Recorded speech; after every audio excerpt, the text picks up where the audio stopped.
Hello and welcome to Get Involved. Referee with Steve Conroy, Des Roach and me, Lindsay Heron. Another action-packed week in the SPFL as it gets back underway, guys. We'll come to some quite interesting moments involving Rangers and Celtic in a moment. But the headline news for us today, we understand that VAR is certainly not very far away from being introduced in Scottish football earlier than we anticipated. Tell us what you know so far, Steve. Well, the word that I've been told is that it's imminent. And much as we suspected, not even the SFA would introduce VAR up here without it being trialled. And it has been trialled. It's been going on all season. Don't know much about the outcome of it, but it has been trialled. And by all accounts, they're almost good to go. There's, is it today? That the fitness test is the regular fitness test. There's always meetings on after that, so who knows? It might be even more imminent than we think. Incredible, because everyone assumed, Des, it was going to be after the World Cup. That was always the kind of the planned date, but now it could be sooner than we think. Well, I don't have a glass ball and a genie, but we spoke about it last week. It would be stupid if they hadn't been dry running it. Mm-hmm. And as far as we are led to believe, they have been dry running it, which is absolutely correct. Mm-hmm. So if you've been doing a dry run, you've been working on it, yes, it's not publicised, but yes, ready to go, and that's the way it should be.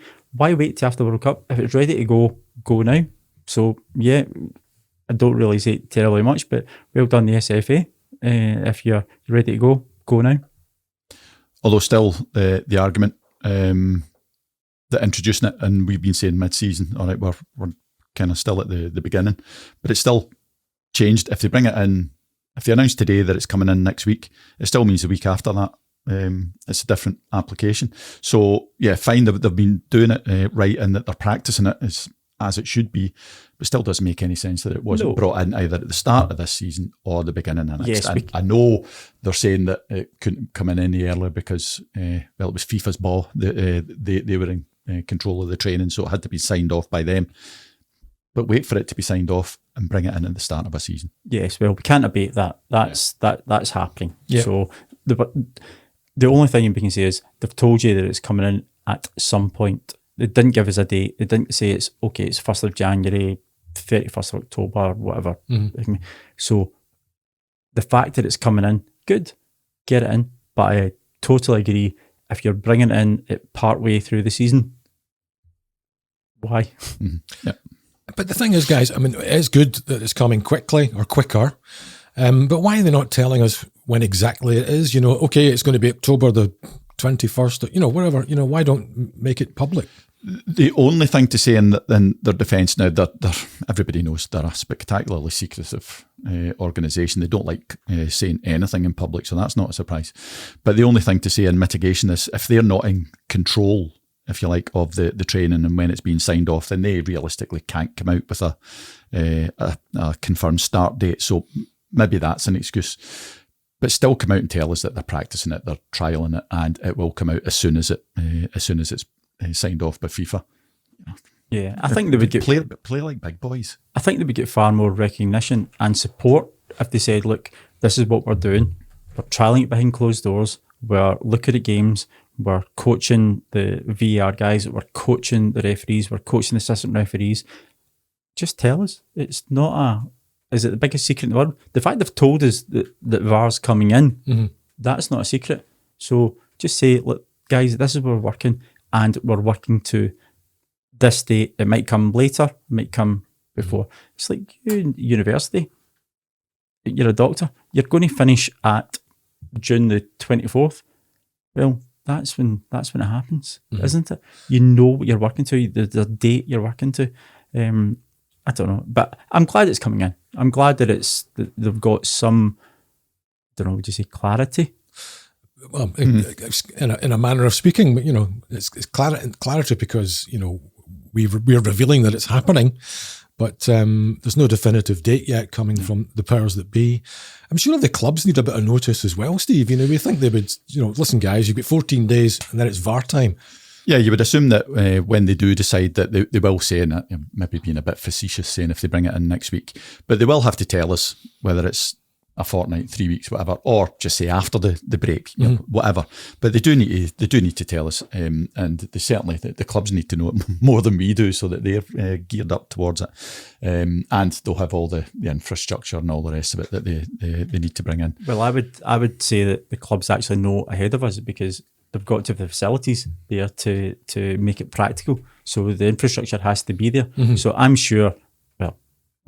I'm sure that the clubs know, because they must have been paying for the SFA or whoever must be putting the equipment in to make it viable. So this is not a 2 week, 3 week stint. This must be months in the planning. So they must have been pushing it through. I mean, you think about it, I suppose the clubs must have known as well, because surely the VAR people would have been involved. They've been in the ground, they've been setting it up. So why not? But are referees currently working on the pitch aware of what's happening in the studios at the moment? Absolutely. Yeah. Because from what we're told, certainly all the Cat 1s will be involved with VAR, so everybody knows it's been going on. It's not just the Cat 1s, it's the assistant referees as well. Yeah, everybody's aware that it's been going on. Yeah. In terms of getting prepared for it, I mean, do you think some players would change their mannerisms, their tactics, or their attitudes, Steve? Again, try not to be facetious.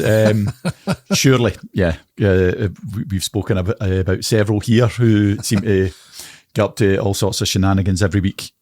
It must be in the back of people's minds that now there's going to be a lot more cameras on their game, and there's going to be a lot more people watching, you know, every move, again in inverted commas. So there's lots of things that have been going on that have escaped scrutiny, but as of the introduction of VAR, that'll be a wee bit more difficult to avoid that. Absolutely. And this all comes against the backdrop of massive criticism down south, guys. I mean, the Premier League in England has had it for the best part 3 to 4 years now, and yet it seems to be as divisive as ever. Even some players saying they want it kicked out, they want it stopped. I mean, it's quite remarkable, isn't it? Well, again, and we've said it, it's not the technology. The latest ones that it was a few weeks ago now, was at Newcastle and Davy Moyes, all in the same weekend. There was nothing wrong with VAR. It picked up what happened. It was our interpretation of it, and obviously not involved in the training, but it's just a referee decision. So I've absolutely no idea how they managed to muck up that weekend. But we keep saying it, we will make mistakes up here. Yeah, absolutely we will. And a lot of football, a lot of refereeing is an opinion. And I just hope, and we'll probably talk about some today, I hope it's not going to be, you know, people scrutinising every single throw in, every single foul. It's supposed to be for big things. We don't want to bring in American football. We just, God, hope not. So long as we use it properly up here, and hopefully learn by the mistakes of others. But we will make mistakes, and people just have to accept that. We're only human. Yeah, exactly. I agree. It's not really a referee decision. It's a player's decision to commit, or to go and make a foul, or a player's decision to make an untoward movement. The referee only reacts to what's happening. You can be proactive as much as you can and try and manage the game, but then it's down to the player, and you can only sanction what the player does. And VAR will come down. Do I think that players will think differently? I really don't think they will. Well, I suppose Neymar hasn't really changed his tune much, has he? No. But again, it's our interpretation of events. And there was no excuse for what happened in England those few weeks ago. There just wasn't. We called it wrong, pure and simple. I think you've made the point before, Des, that it should be factual information that's passed on to the referee, rather than an opinion of a VAR official. Is that the way you would see it? I would, and I'm sure Steve will agree. If I'm in the middle of the park and I'm making a decision, I don't want him to tell me, I think that's a foul, or I think that is something wrong. Mm-hmm. No, don't tell me you think, tell me you know. Because if you're going you think, then I'm going with my own decision. And I'm sure Steve will agree that the reason you're the referee is because you're in a position of control, position of management, you're managing the game. You're getting somebody in your ear or flinging a flag up and going, what are you telling me? oh, I think that might be offside, or I think that's out. No, tell me it's right. So VAR should only be considered if it is a factual, correct decision. Mm-hmm. And again, the phrase clear and obvious error. Yep. That's what VAR's involved in. That should be it. It's 4 of us in this studio will have 4 different opinions on each situation on a pitch. It doesn't matter if you disagree with me on a foul, Lindsay. It doesn't matter.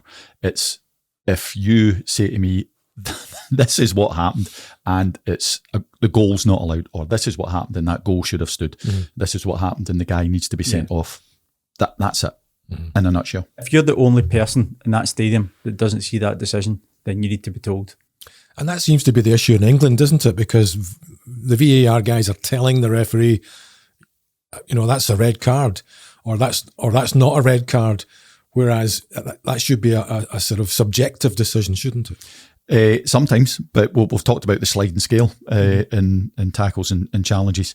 The barn door red card is one that we all see. Yep. Now, if that happens on a pitch, and I'll reference my Kyle Lafferty one again in Celtic Rangers, yep. In the days of VAR, somebody should be saying to me, you've called that wrong, yep. Send them off. Yep. That's fine. But as the sliding scale gets closer to the middle area, yep. If you think that it was a red card and I saw the same incident and think it wasn't, leave it. Nothing to do with VAR. Mm-hmm. But there seems to be a pressure on the referee, doesn't there, coming from the studio, that the VR make the decision, he has to go along with it. That seems to be what's happening. It seems to be the minute you're called over, you look at the monitor, then it's going to go with whoever the VAR official is. It shouldn't be that way. You look at the monitor, and if it happens and I go, no, I'm happy with what I've done, you leave it. That's the character of the referee, though, isn't it? That's the strength of the referee to say, no, I'm quite happy to make that decision. And I've looked at it. I'm still of the same opinion. I'm going ahead. VAR's not the panacea, as you call it. It's not the panacea. Football, whether you're a player, referee, manager, coach, it's decisions and it's mistakes, it's errors and it's skill.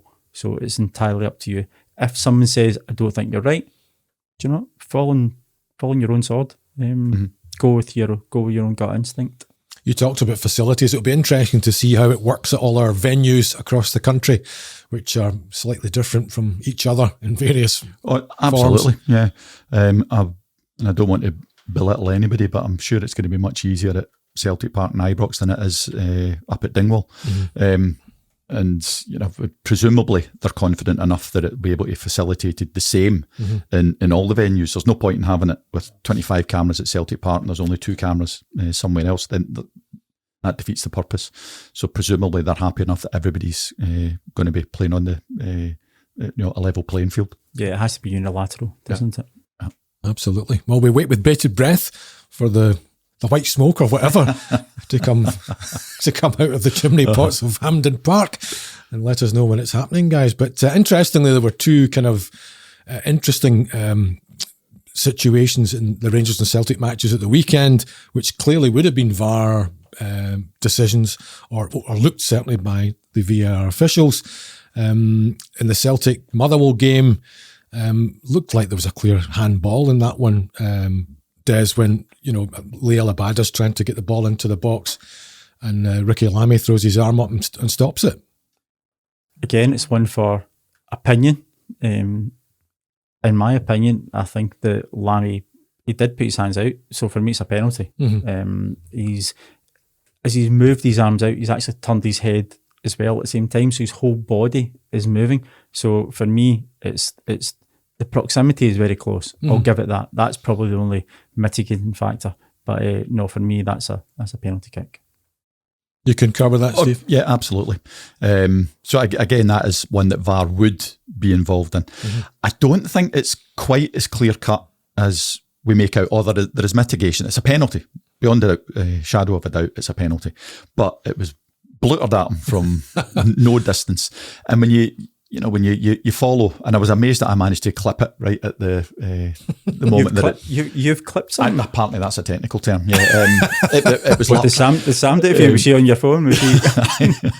I got next door's waiting to do it. Right at that moment, and it was absolutely it was a penalty kick every day of the week. But when you carry on the sequence, Lamy was turning, and he was turning to put his back to the play and his arms were down by his side. So I think he was unlucky that he got caught in that particular position. But he never get caught. No, I know. But there's no wording to say, oh, and by the way, the rules don't apply until you adopt the position that you're aiming for. He done it. It was a penalty kick, but I don't think it was as blatant as it seemed, because in my opinion, he was genuinely trying to turn his back on it and keep his arms down. Yeah, I think he was trying to turn away. However, the fact that your arms are here... No, absolutely not. It was a penalty, but you could see what he was trying to do. Yeah. I mean, the thing is, in the grand scheme of things, it didn't matter, Des, because Celtic went on to win the game, but it could have been, a points-dropping situation for Celtic. And they can't afford to drop any more points, obviously coming back off a St Mirren defeat. And if that happened and then going back into dropping points for a draw, it could have been a game changer. Thankfully it wasn't. But I just think that we'll go on with it, and Lammy's got away with one. And it was interesting, we were just talking last week about the professional foul, the taking one for the team, the cynical challenge. And there you have it. The Celtic captain takes out Ross Tierney on the halfway line, virtually, and he's sent off. Yep, quite rightly. And you could see that. That's, again, no mitigation, but Callum McGregor isn't a player like that. He had no other option. That pass that he played, that's like a pass I would give to somebody. If he hadn't have done that, then he'd have been, well, obviously he'd have been through on goal. Again, it could have been a point dropping situation. He had to do it. There was no other option. And saying that Stephen Welsh was covering, Stephen Welsh was irrelevant in that point. What was his name? Ross Tierney. He had the ball before Welsh would have been able to react. That was... that was a description. That was a definitive definition of an obvious goal-scoring opportunity. Again, it doesn't matter who the opportunity falls to, whether it's me or Messi. Doesn't matter. It's still the opportunity. So there was no other option there. Yeah, Ange Postecoglou trying to claim that Stephen Welsh was covering, and they might even appeal this one, but you don't think they'll have much success. That's a waste of a fee trying to appeal that. There's absolutely no chance. It's a tactical foul. Callum McGregor will say, "Thank 3 points up the road. I'll take my 1 game ban. Not a problem." Yep. That's interesting. It's only a 1-match suspension for that type of offence. A more serious foul merits a 2-game ban. Is that fair in your view, Steve? I have to say I don't have a firm opinion on it. You can see, like yesterday, McGregor, there was no harm in it. Nobody was hurt. His own team was hurt, not as bad as it could have been. So you see the merit in being less, less of a sanction than, say, was it Callahan at the Ross County tackle a few weeks ago? So you could see that. Or Cammy Devlin at Hearts. Exactly. Which we'll talk about the same weekend. So you can see that point. But the other side is, if it's a sending off, it's a sending off. Oh, I can see both. He's grabbed him round the waist. So to me, the severity of it isn't as much as things we potentially talk about, but it's still a sending off. No, absolutely. So that brings us nicely to the Hearts Rangers game. Cammy Devlin, I don't know what was in his mind, but charging like a madman from about 15 yards, Steve, and he could have seriously hurt Rabbi Matondo. Oh, absolutely. And I heard some people saying things like, "Oh, his feet weren't off the ground, he was in control." I tell that to the guy whose ankle's 3 times its size this morning. And when you see the angle that he caught him at, that could have been a leg breaker. There was absolutely no argument about that. Straight red card. Yeah, no, I agree. I think it was, I don't know if it's born out of frustration, because he's actually made the run for about 10, 15 years to become involved. What I think was the biggest class out of it was Giovanni Van Bronckhorst said, "You're not that type of player. You're better than that." He actually... I'm not saying he's congratulating the boy, but he's consoling him and saying, "You don't need to do that, the ability you've got." But for him to run 10, 15 yards to get involved in a situation like a stamp on a foot, I've heard some folks saying, "Oh, it was outside the park." Doesn't matter. If you've done it, you've done it. But no, it's a red card. It's a clear red card. Stephen McLean done exceptionally well there. And I think Giovanni Van Bronckhorst really, really done a lot of good for Devlin and for Rangers by praising the boy and trying to deflect it. We need to get this niceness out of the game. I don't understand where I was this is about coming to say, from. yeah, we've said before here, and again, we'll talk about the McGregor one. No protest whatsoever, nothing. And praise of Rangers yesterday. That was a potential leg breaker, and including the boy that was down hurt. Nobody said anything. Mm-hmm. I know. Most managers would probably blow a gasket and scream and wail and want them hung and drawn and quartered. Absolutely, yeah. Right there and then. I have the gallows round the back waiting. Well, you're in Edinburgh, so we've got it up the road. But you're right. It's just the sort of nature of the managers at the moment in charge of the big two. Yep, absolutely. Just sticking with the Hearts Rangers game, another big call just before half time in that one as well, Des. A disallowed goal.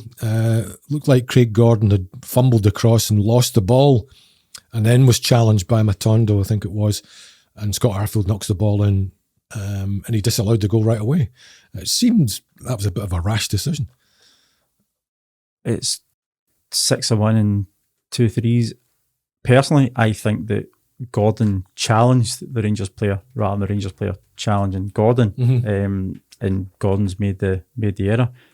The goals went in. Yes, I can accept the goal. I'm quite happy. Yep, no problem. However, given goalkeeper's situation and the way things go, do you expect the foul? Yeah, you would give it. So I'm not going to be critical of Stephen or that. No. However, personally, I think it's pushing the border. I think I agree. Again, personally speaking, and it's more than happy to accept that this is an opinion, and as the laws of the game say, in the opinion of the referee, not in the opinion of anybody watching from afar. I think the goal should have stood.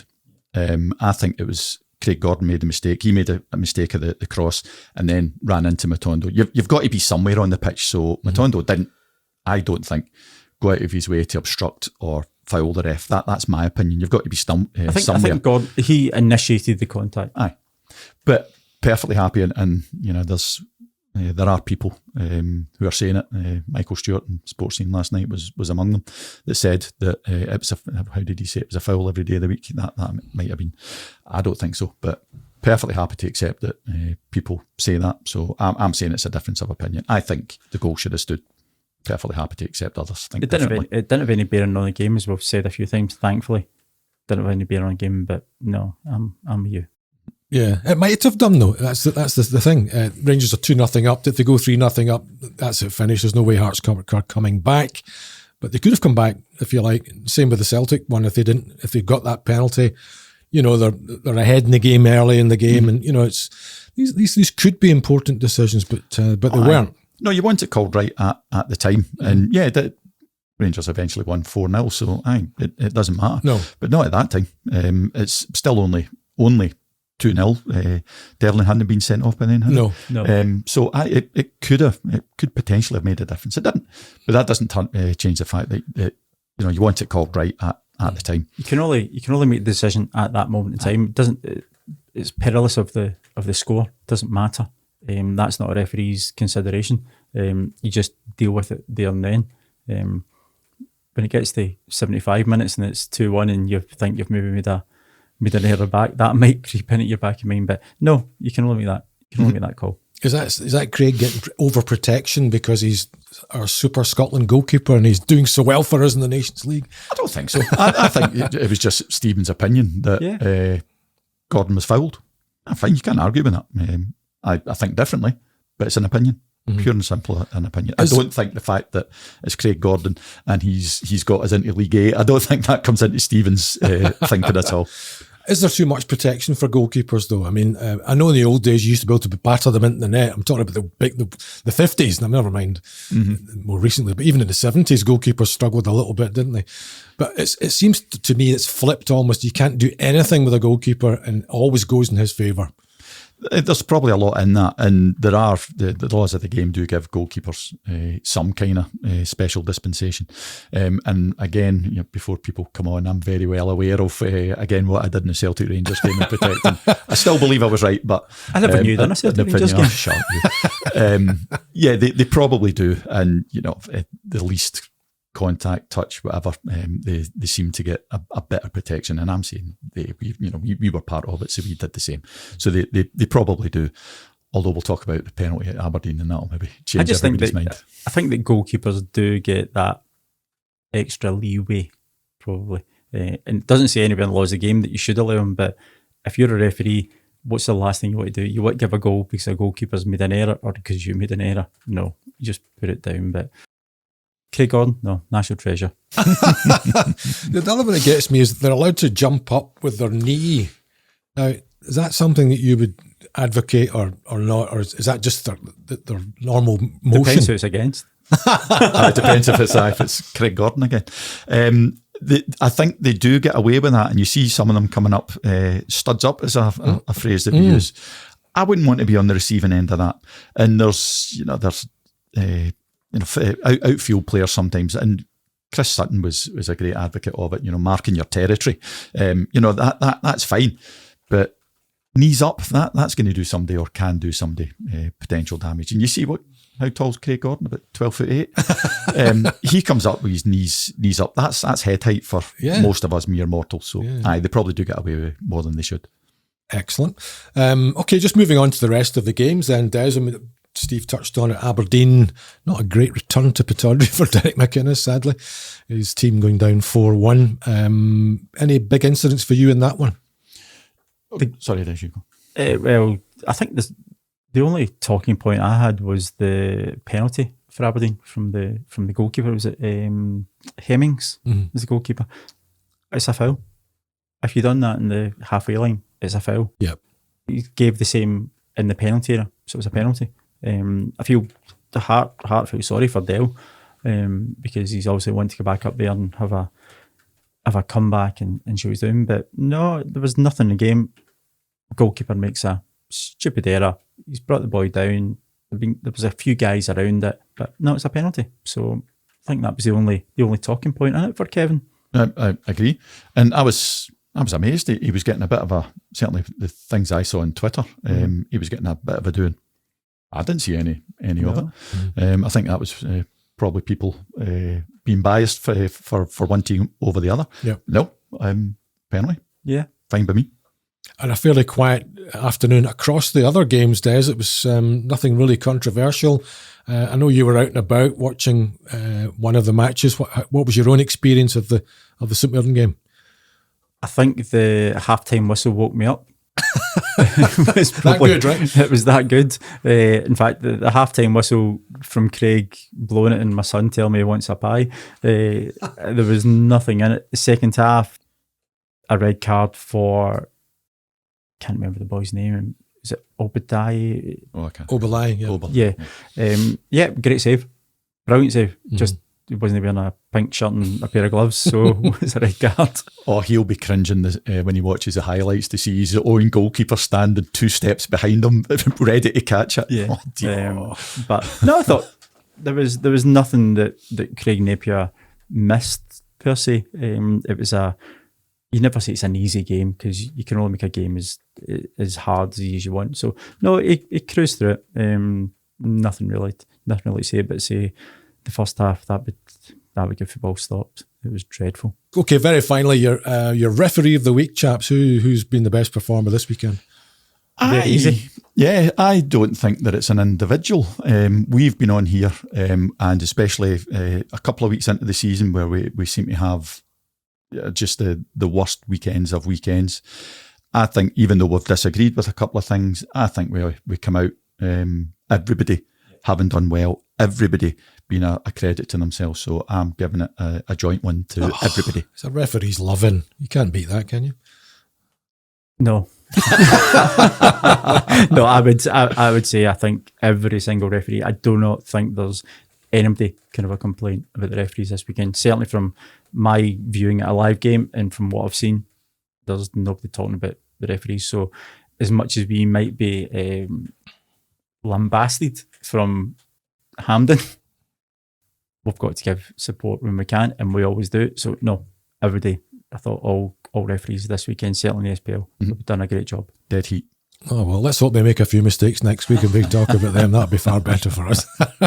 And also, let's hope we find out when VAR is coming in, and hopefully we'll get a date for that one soon. Listen, thanks for listening to this week's edition of Get Involved Referee. Don't forget to follow us on Twitter and on our Instagram, and we'll catch you next time.